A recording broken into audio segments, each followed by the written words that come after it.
Oklahoma City police officers who opened fire on a man who was approaching them holding a metal pipe apparently didn't hear witnesses yelling that the man was deaf, the department said Wednesday.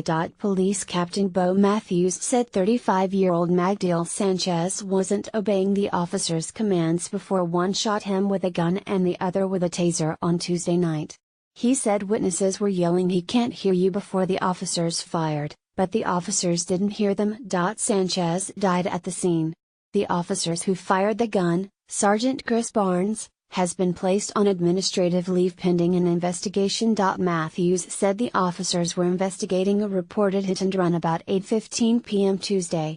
He said a witness told Lieutenant Matthew Lindsay the address where the vehicle responsible for the hit-and-run had gone, and that Sanchez was on the porch when Lindsay arrived.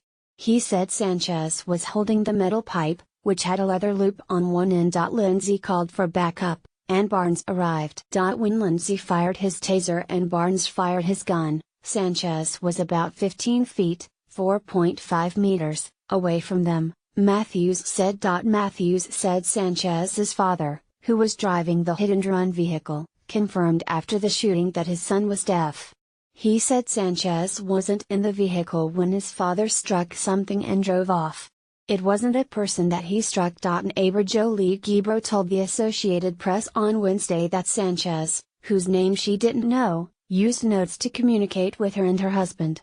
She said he often carried a stick to ward off stray dogs when he walked at night. Police initially said Sanchez was carrying a stick, but Matthews said Wednesday it was a metal pipe with a leather loop on one end.